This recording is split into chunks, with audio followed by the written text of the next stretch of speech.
Hello नमस्कार दोस्तों, आपका स्वागत है Y9 एजुकेशन में। दोस्तों आज के इस वीडियो में हम देखेंगे भारतीय संविधान के 101 महत्वपूर्ण प्रश्न, जो कि हर एग्जाम के लिए की दृष्टि से बहुत ही महत्वपूर्ण होता है। दोस्तों वीडियो को अंत तक देखिएगा और अपने दोस्तों में शेयर कर दीजिएगा। दोस्तों आगे बढ़ने से पहले हमारे चैनल को सब्सक्राइब कर लें और वीडियो अच्छा लगे तो इसको लाइक और शेयर जरूर कीजिएगा। दोस्तों शुरू करते हैं आज का सेशन। ये पहला है, कारगिल दिवस का गठन किस वर्ष हुआ था? क्या दोस्तों इसमें है, कारगिल दिवस का गठन किस वर्ष हुआ था? तो दोस्तों ये अच्छा क्वेश्चन है, इसको देख लीजिएगा और इसे नोट कर लीजिएगा। कॉपी पेन जरूर साथ लेके बैठिएगा दोस्तों, इसे नोट करते जाइएगा। 101 महत्वपूर्ण प्रश्न है दोस्तों। कारगिल दिवस का गठन किस वर्ष हुआ था? कारगिल दिवस का गठन 26 जुलाई को हुआ था। क्या दोस्तों? 26 जुलाई को इसका गठन हुआ था। अगर आप देखते हैं दोस्तों, भारतीय सरकार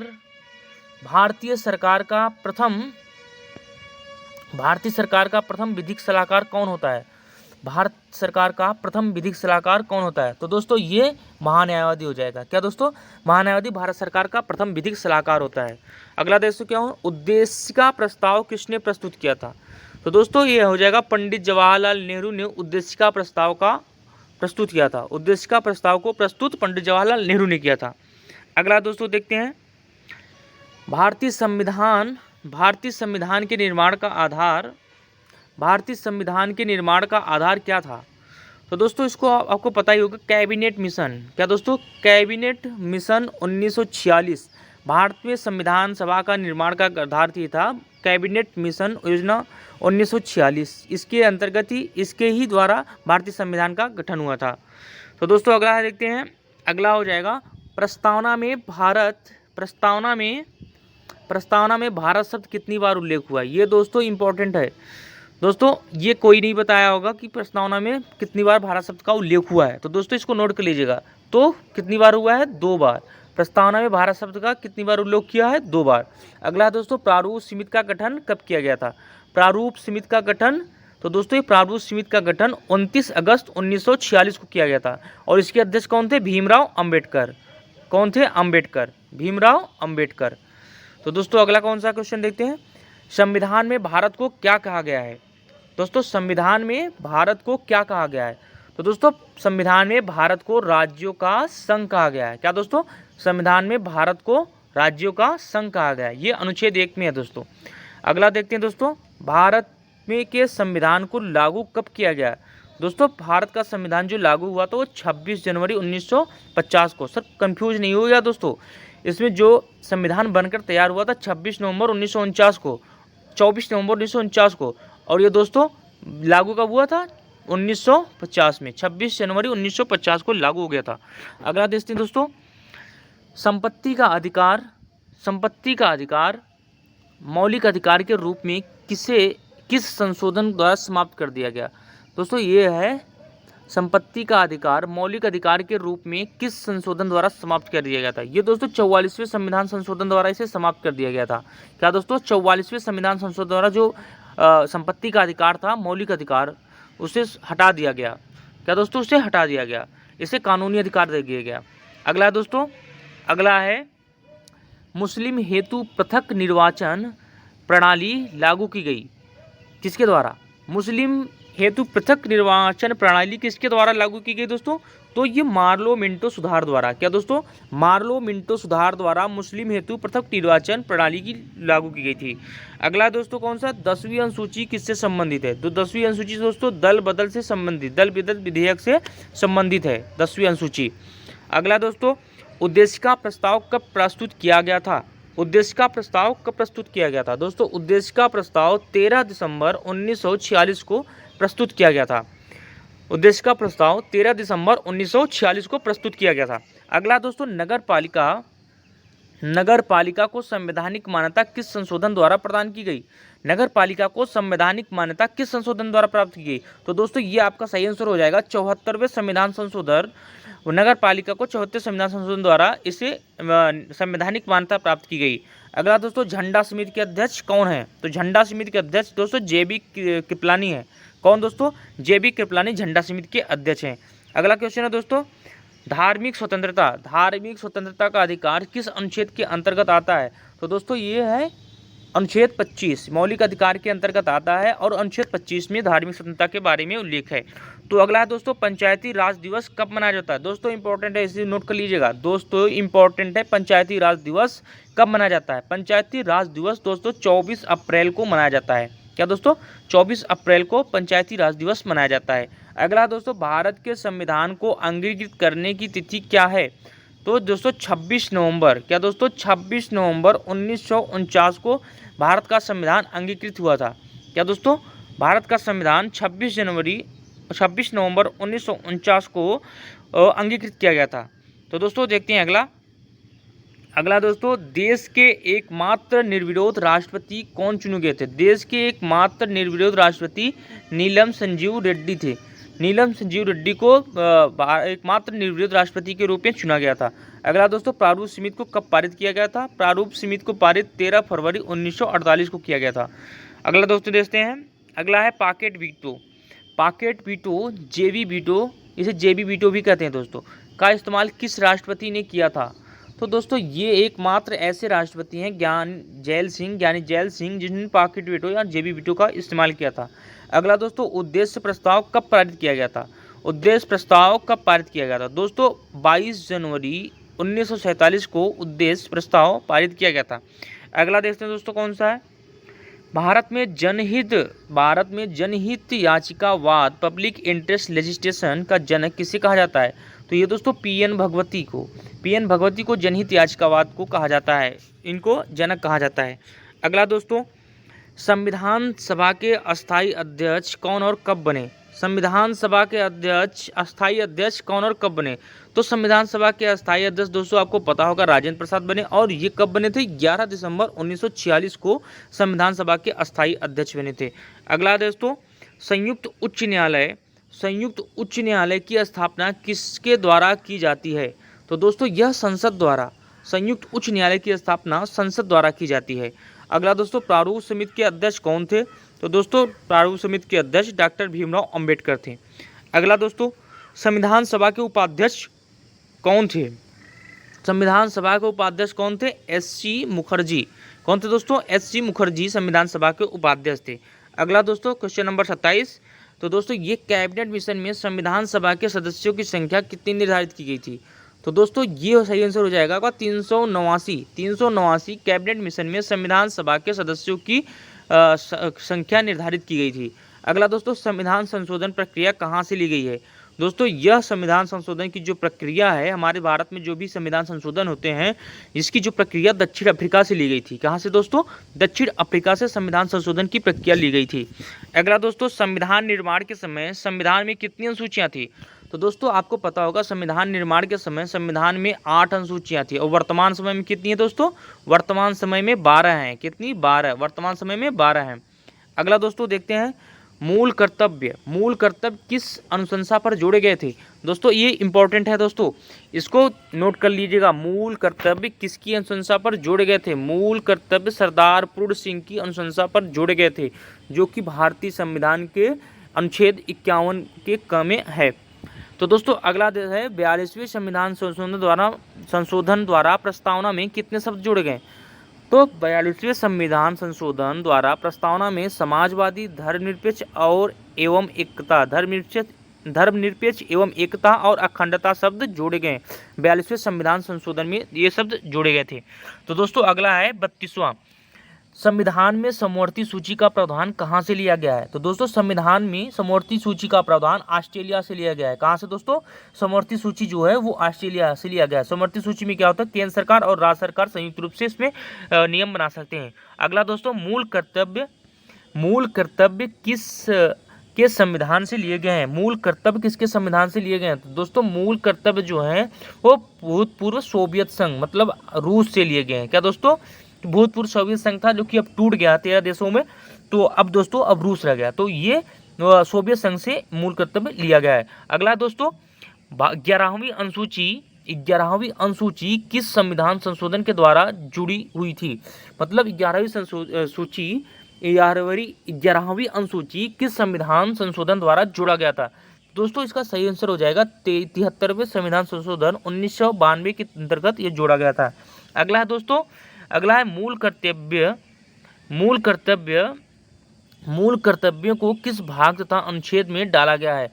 तो दोस्तों मूल कर्तव्य 51 के ए और भाग 4 ए में है दोस्तों। क्या 51 ए या 51 का कह लो दोस्तों, और भाग 4 के ए या 4 के क में ए है।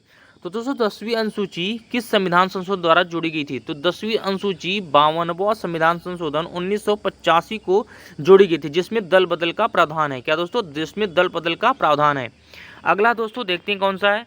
भारतीय संविधान में अनुसूचियों की संख्या कितनी है? तो दोस्तों अभी मैंने बताया 12 अनुसूचियां वर्तमान समय में, संविधान बनने के समय इसमें 8 अनुसूचियां थी। तो दोस्तों किस सूची में पंचायती राज व्यवस्थाओं का वर्णन किया गया है? तो दोस्तों इसमें आपका सही आंसर हो जाएगा 11वीं अनुसूची में पंचायती राज व्यवस्था को वर्णन किया गया है। अगला दोस्तों देखते हैं 39 नंबर। भारत की 22 भाषाओं का उल्लेख किस अनुसूची में मिलता है? भारत की 22 भाषाओं का उल्लेख किस अनुसूची में मिलता है? तो दोस्तों भारत के 22 भाषाओं का उल्लेख 8वीं अनुसूची में मिलता है। क्या दोस्तों? 8वीं अनुसूची में 22 भाषाओं का उल्लेख मिलता है। अगला है दोस्तों 92वां संविधान संशोधन द्वारा कौन कौन सी भाषाएं जोड़ी गई थी? 92वां संविधान संशोधन द्वारा कौन कौन सी भाषाएं जोड़ी गई थी? 92वां संविधान संशोधन द्वारा कौन कौन सी भाषाएं जोड़ी गई थी दोस्तों? बोडो, डोगरी, मैथिली, संथाली, जो दोस्तों BDMS कर सकते हैं आप शॉर्टकट में। क्या? बोडो, डोगरी, मैथिली और संथाली शब्द, ये भाषाएं जोड़ी गई थी 92वां संविधान संशोधन द्वारा, जो कि अनुसूची भाग 8 में, ये 8वीं अनुसूची में इनका उल्लेख है। तो दोस्तों अगला देखते हैं केंद्र तथा राज्य के बीच शक्तियों का बंटवारा किस अनुसूची के अंतर्गत आता है? तो दोस्तों यह 7वीं अनुसूची के अंतर्गत आता है, जिसमें 3 सूचियां हैं, संघ सूची, राज्य सूची और समवर्ती सूची। केंद्र तथा राज्य के बीच शक्तियों का बंटवारा किस अनुसूची के अंतर्गत आता है? ये दोस्तों 7वीं अनुसूची में। ये संघ सूची है, इसमें दोस्तों राज्य सूची है और समवर्ती सूची है। अगला दोस्तों देखते हैं अवशिष्ट शक्तियां को केंद्र को सौंपने का लक्षण लिया गया है। दोस्तों ये कनाडा के संविधान से लिया गया, जो भी अवशिष्ट शक्तियां वो केंद्र सरकार को सौंपा जाएगा। ये किस संविधान से लिया गया दोस्तों? ये कनाडा के संविधान से लिया गया है। अगला देखते हैं दोस्तों 7वीं अनुसूची में किस प्रकार की अनुसूचियों का वर्णन है? तो दोस्तों अभी मैंने बताया संघ सूची, राज्य सूची और समवर्ती सूची, जो कि 7वीं अनुसूचियों में ये वर्णन है। इसको दोस्तों इसको नोट कर लीजिएगा, अपने दोस्तों में वीडियो जरूर शेयर करें, ताकि अपने दोस्त भी आगे बढ़ सके, सक्सेस हो सके, किसी को भी सफलता मिले, ये हमारी पहली प्राथमिकता होगी दोस्तों। तो दोस्तों अगला है किस अधिनियम द्वारा भारत का गवर्नर जनरल पद सृजित किया गया था? तो दोस्तों ये हो गया 1833 का चार्टर्ड एक्ट के तहत भारत का गवर्नर जनरल पद सृजित किया गया था, मतलब बनाया गया था। अगला दोस्तों किस अनुसूची में अनुसूचित क्षेत्रों और अनुसूचित जनजाति के बारे में वर्णन किया गया है? तो दोस्तों ये 5वीं अनुसूची में अनुसूचित जाति और अनुसूचित क्षेत्रों का वर्णन किया गया है। तो अगला है दोस्तों भारत के प्रथम वायसराय कौन थे? तो दोस्तों भारत के प्रथम वायसराय लॉर्ड कैनिंग थे। कौन दोस्तों? लॉर्ड कैनिंग भारत के प्रथम वायसराय थे। अगला है दोस्तों दल बदल विधेयक। क्या दोस्तों? दल बदल विधेयक से संबंधित प्रावधान का उल्लेख किस अनुसूची के अंतर्गत आता है? तो दोस्तों ये 10वीं अनुसूची के अंतर्गत दल बदल विधेयक का जो प्रावधान किया गया वो 10वीं अनुसूची के अंतर्गत आता है। अगला है दोस्तों 14 वर्ष से कम आयु के बच्चों को कारखानों में काम नहीं करा सकते, किस अनुच्छेद के द्वारा कहा गया है? तो दोस्तों ये आपका अनुच्छेद 24 हो जाएगा, जो मौलिक अधिकार में है दोस्तों, मौलिक अधिकार में है। अनुच्छेद 24 में जो 14 वर्ष से बालक हैं वो कारखानों में काम नहीं कर सकते, ये इसका उल्लेख अनुच्छेद 24 में उल्लेखित किया गया है। अगला दोस्तों वायसराय का पद कब सृजित किया गया है? तो दोस्तों वायसराय जो बना भारत का वो 1858 का शासन अधिनियम 1858 का भारत शासन अधिनियम द्वारा ये वायसराय का पद सृजित किया गया था। अगला दोस्तों अगला देखते हैं हम भारत के लोग जैसे शब्दावली का उल्लेख संविधान में कहाँ किया गया है? दोस्तों अक्सर ये पूछ लिया जाता है हम भारत के लोग कहाँ से भी लिया गया है, ये कहाँ किससे, मतलब किस संविधान के कहाँ से, किस शब्दावली से ये उल्लिखित किया है? तो दोस्तों आपका ये हो जाएगा प्रस्तावना से। कहाँ से? प्रस्तावना से हम भारत के लोग जैसी शब्दावली का उल्लेख किया गया है। तो दोस्तों न्यायिक समीक्षा का अवधारणा कहाँ से लिया गया है? तो दोस्तों न्यायिक समीक्षा का अवधारणा अमेरिका के संविधान से लिया गया है। कहाँ दोस्तों? अमेरिका के संविधान से न्यायिक समीक्षा की अवधारणा ली गई है। अगला दोस्तों, बंगाल के पहले गवर्नर जनरल कौन थे? बंगाल के पहले गवर्नर कौन थे? तो दोस्तों बंगाल के पहले गवर्नर वारेन हेस्टिंग हो जाएंगे। अगला दोस्तों, राष्ट्रपति किस अनुच्छेद के द्वारा दोनों सदनों की संयुक्त बैठक बुलाता है? दोस्तों ये इंपॉर्टेंट हो जाता है, हर एग्जाम में पूछा जाता है, कोई भी एग्जाम हो इससे पूछ ही लिया जाता है, बहुत से एग्जाम में ये पूछा गया। तो दोस्तों इसको नोट कर लीजिएगा, भारत की राष्ट्रपति किस अनुच्छेद के द्वारा दोनों सदनों की संयुक्त बैठक बुलाता है? तो दोस्तों अनुच्छेद 108 के तहत जो राष्ट्रपति है दोनों सदनों की संयुक्त बैठक बुला सकता है। अगला है दोस्तों, अगला है सर्वोच्च न्यायालय के प्रथम मुख्य न्यायाधीश कौन बने थे? तो दोस्तों सर्वोच्च न्यायालय के प्रथम मुख्य न्यायाधीश हीरालाल जे कानिया सर्वोच्च न्यायालय के प्रथम मुख्य न्यायाधीश बने थे। अगला दोस्तों, भारतीय संविधान का सबसे बड़ा स्रोत क्या है जो जिससे भारत का 2/3 भाग लिया गया है? तो दोस्तों 2/3 भाग 1935 का भारत शासन अधिनियम द्वारा भारत के संविधान में लिया गया है। तो अगला दोस्तों देखते हैं, पंचायती राज संस्थाओं को संवैधानिक मान्यता हेतु किस समिति की सिफारिश की थी? दोस्तों ये इंपॉर्टेंट हो जाता है। दोस्तों पंचायती राज संस्थाओं का संवैधानिक मान्यता प्राप्त हेतु किस समिति ने सिफारिश किया था? तो ये दोस्तों लक्ष्मी मल्ल सिंघवी ने ये सिफारिश किया था पंचायती राज को संवैधानिक मान्यता प्राप्त करने के लिए। तो दोस्तों अगला है, 1935 का अधिनियम को किसने दासता का अधिकार पत्र कहा है? तो दोस्तों ये पंडित जवाहरलाल नेहरू ने कहा था 1935 के अधिनियम को दासता का अधिकार पत्र। किसने? पंडित जवाहरलाल नेहरू ने इसे दासता का अधिकार पत्र कहा गया। दोस्तों अगला देखते हैं, संविधान सभा के संवैधानिक सलाहकार कौन थे? तो दोस्तों आपको पता ही होगा सर VN राव संविधान सभा के संवैधानिक सलाहकार थे। तो दोस्तों अगला देखते हैं, विधि दिवस किस अनुच्छेद में है? विधि दिवस किस अनुच्छेद में? तो दोस्तों विधि दिवस अनुच्छेद 352 में उल्लिखित है। क्या दोस्तों? अनुच्छेद 352 में विधि दिवस उल्लिखित है।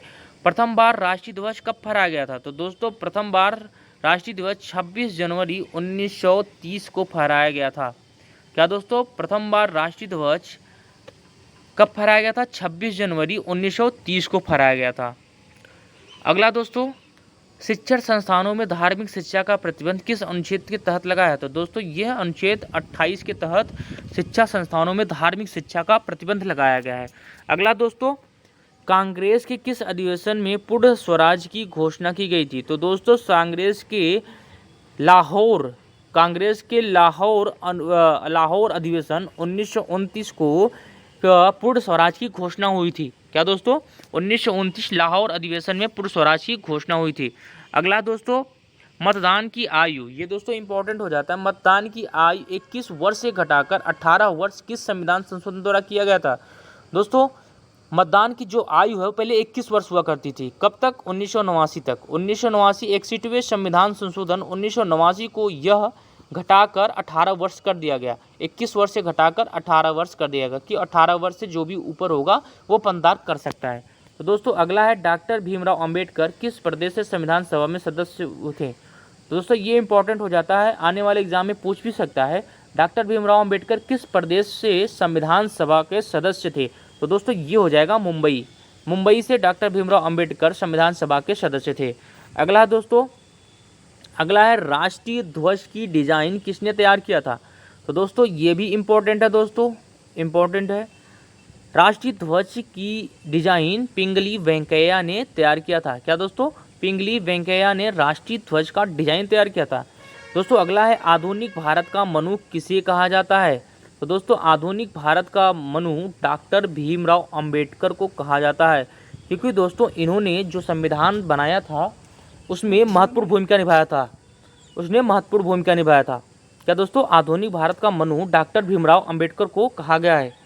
दोस्तों अगला देखते हैं, अगला क्वेश्चन है, दोनों सदनों की संयुक्त बैठक कौन बुला सकता है? क्या दोस्तों? दोनों सदनों की संयुक्त बैठक कौन बुला सकता है?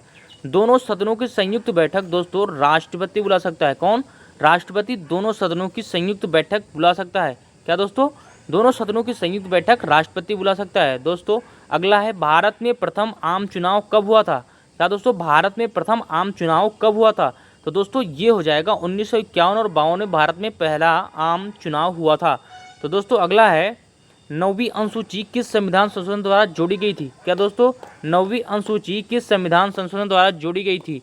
यह प्रथम संविधान संशोधन 1951 द्वारा 9वीं अनुसूची जोड़ी गई थी। क्या दोस्तों 9वीं अनुसूची प्रथम संविधान संशोधन द्वारा 1951 में यह जोड़ी गई थी।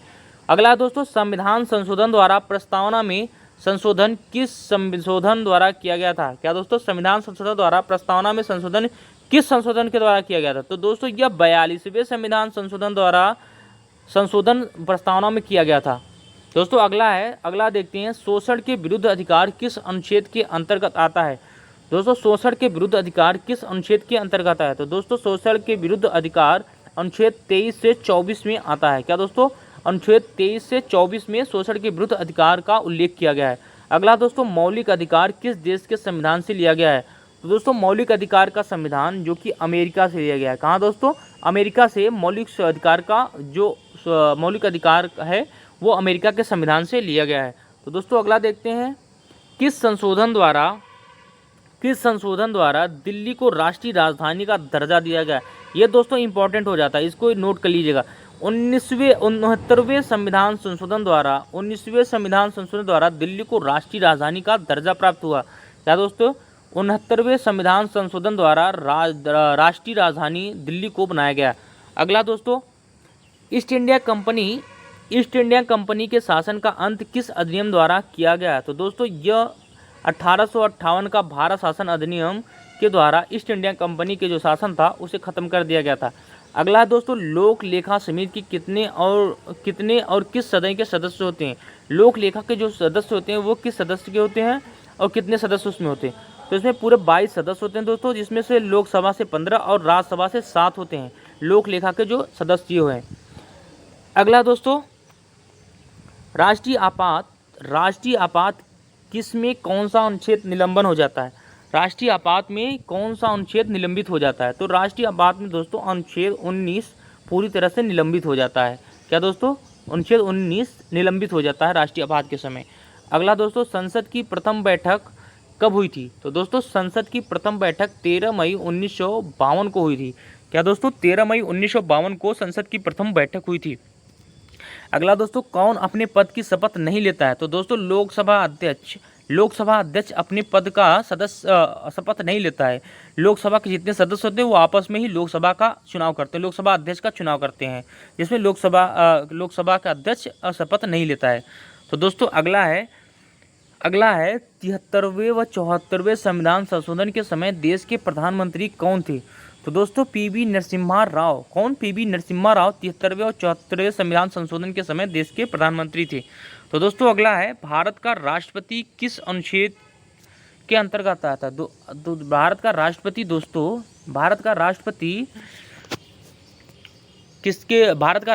किस अनुच्छेद के अंतर्गत आता है। यह अनुच्छेद 52 के तहत आता है। भारत का राष्ट्रपति अनुच्छेद 52 के तहत आता है। इसमें लिखा है भारत का एक राष्ट्रपति होगा जो अनुच्छेद 52 के तहत होगा। तो दोस्तों महाभियोग की प्रक्रिया का उल्लेख किस अनुच्छेद में है। तो दोस्तों महाभियोग की प्रक्रिया जो है अनुच्छेद 61 के तहत है। क्या दोस्तों महाभियोग की प्रक्रिया अनुच्छेद 61 के तहत उल्लिखित है। अगला दोस्तों देखते हैं भारत का उपराष्ट्रपति किस अनुच्छेद के अंतर्गत आता है। तो दोस्तों भारत का उपराष्ट्रपति अनुच्छेद 63 के तहत आता है। क्या दोस्तों अनुच्छेद 63 के तहत भारत का उपराष्ट्रपति आता है। अगला दोस्तों भारतीय संविधान का मैग्ना कार्टा किस भाग को कहा जाता है। दोस्तों भारतीय संविधान का मैग्ना कार्टा भाग 3 मौलिक अधिकार को कहा जाता है। दोस्तों अभी आपको बताया मौलिक अधिकार कहाँ से लिया गया है। मौलिक अधिकार अमेरिका USA के संविधान से लिया गया है। तो दोस्तों अगला देखते हैं धन विधेयक को संसद के किस सदन में पेश किया जाता है। तो दोस्तों धन विधेयक जो है वो संसद की लोकसभा में पेश किया जाता है। क्या दोस्तों लोकसभा में धन विधेयक पेश किया जाता है। अगला दोस्तों डॉक्टर भीमराव अंबेडकर ने किस अधिकार को भारतीय संविधान की आत्मा कहा है। तो दोस्तों डॉक्टर भीमराव अंबेडकर भारतीय संविधान की आत्मा जो संवैधानिक उपचारों का अधिकार अनुच्छेद 32 है उसको भारतीय संविधान का आत्मा कहा है। कौन दोस्तों? डॉक्टर भीमराव अंबेडकर ने। अगला दोस्तों किस संशोधन द्वारा संपत्ति के मूल अधिकार को एक कानूनी अधिकार बनाया गया। तो दोस्तों यह संविधान संशोधन जो था 44वां संविधान संशोधन 1979 था। इसको मूल अधिकार से एक कानूनी अधिकार बना दिया गया। क्या दोस्तों, इसे 300 के क में रखा गया है। अगला दोस्तों, राज्यसभा का पदेन सभापति कौन होता है। तो दोस्तों, राज्यसभा का पदेन सभापति उपराष्ट्रपति होता है। क्या दोस्तों, उपराष्ट्रपति, जिसका राज्यसभा का पदेन सभापति होता है। अगला दोस्तों, केंद्र और राज्य के बीच, दोस्तों केंद्र और राज्य के बीच संबंध समवर्ती सूची का प्रस्तावना, केंद्र और राज्य के बीच संबंध समवर्ती सूची प्रस्तावना की भाषा कहाँ से लिया गया दोस्तों, ये दोस्तों तो ऑस्ट्रेलिया से लिया गया है। जो केंद्र और राज्य के बीच संबंध होगा और समवर्ती सूची और प्रस्तावना की जो भाषा है वो ऑस्ट्रेलिया के संविधान से लिया गया है। अगला दोस्तों, राष्ट्रपति संसद में कितने सदस्य मनोनीत करता है। तो दोस्तों, राष्ट्रपति संसद में 14 सदस्यों को मनोनीत करता है, जिसमें से 12 राज्यसभा में और लोकसभा में दो लोगों को मनोनीत करता है। अगला दोस्तों, प्राक्कलन समिति में कितने और किस सदन के सदस्य होते हैं। तो दोस्तों, प्राक्कलन समिति में लोकसभा के 23 सदस्य होते हैं। कितने, 30 सदस्य होते हैं। अगला दोस्तों, धन विधेयक किस अनुच्छेद में उल्लिखित है। तो दोस्तों, धन विधेयक अनुच्छेद 110 में उल्लिखित है। 110 में अनुच्छेद 110 में धन विधेयक उल्लिखित है। अगला दोस्तों, भारतीय संविधान समिति के अध्यक्ष कौन थे। तो दोस्तों, भारतीय संविधान समिति के अध्यक्ष सरदार वल्लभ भाई पटेल थे। कौन दोस्तों, सरदार वल्लभ भाई पटेल प्रांतीय संविधान समिति के अध्यक्ष थे। तो दोस्तों, अगला है, संसद में धन विधेयक को प्रस्तुत करने के पूर्व किसकी अनुमति अनिवार्य है। तो दोस्तों, संसद में धन विधेयक को प्रस्तुत करने की पूर्व किसकी अनुमति अनिवार्य है। तो दोस्तों, राष्ट्रपति की। क्या दोस्तों, राष्ट्रपति की। दोस्तों, राष्ट्रपति की अनुमति धन विधेयक के प्रस्तुत करने से पूर्व अनिवार्य है। तो दोस्तों, अगला है, संविधान सभा की पहली बैठक कब हुई थी। संविधान सभा की पहली बैठक दोस्तों 9 दिसंबर 1946 को हुई थी। क्या, 9 दिसंबर 1946 को संविधान सभा की पहली बैठक हुई थी। दोस्तों, अगला देखते हैं, आंध्र प्रदेश राज्य का गठन किस वर्ष किया गया था। तो दोस्तों, आंध्र प्रदेश का गठन 1953 को किया गया था। क्या दोस्तों, आंध्र प्रदेश राज्य का गठन 1953 में किया गया था। दोस्तों, मतदाता दिवस कब मनाया जाता है। दोस्तों, मतदाता दिवस कब मनाया जाता है। तो दोस्तों, 25 जनवरी को मतदाता दिवस मनाया जाता है। अगला दोस्तों, संविधान सभा की प्रथम बैठक के अध्यक्ष कौन थे। तो दोस्तों, संविधान सभा के प्रथम बैठक के अध्यक्ष सच्चिदानंद सिन्हा थे। सच्चिदानंद सिन्हा, जो अस्थायी अध्यक्ष भी थे। तो दोस्तों, अगला है, लोकसभा सीटों का आवंटन किससे होता है। तो लोकसभा में जो सीटों का आवंटन होता है दोस्तों, वो जनसंख्या के आधार पर होता है। क्या, जनसंख्या के आधार पर लोकसभा में सीटों का आवंटन होता है। अगला दोस्तों, लोकसभा में अनुसूचित जाति के लिए आरक्षित सीट कितनी है। दोस्तों, ये इंपॉर्टेंट हो जाता है, कितनी अनुसूचित जाति के लिए जो सीट है कितनी आरक्षित है। तो दोस्तों, 84 सीट हैं जो अनुसूचित जाति के लिए ये आरक्षित सीट हैं। अगला दोस्तों देखते हैं 100 नंबर, संविधान के किस अनुच्छेद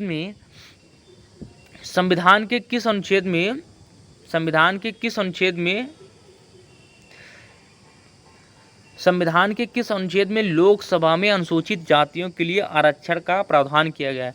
दोस्तों, ये इंपॉर्टेंट हो जाता है, अनुसूचित जातियों के लिए लोकसभा में किस अनुच्छेद में इनका प्रावधान किया गया, इनके आरक्षण का। तो दोस्तों, ये अनुच्छेद 330 में अनुसूचित जातियों को लोकसभा में इस आरक्षण का प्रावधान किया गया है। दोस्तों, देखते हैं last question, important question, Lok Sabha का कम से कम कितनी बार सत्र बुलाया जा सकता है। तो दोस्तों, यह 2 बार, लोकसभा में जो सीटें हैं इनको 2 बार बुलाया जा सकता है। दोस्तों, वीडियो अच्छा लगा तो वीडियो को लाइक और शेयर कीजिएगा और चैनल को सब्सक्राइब कर लीजिए। दोस्तों, अपने दोस्तों में से जरूर शेयर करें और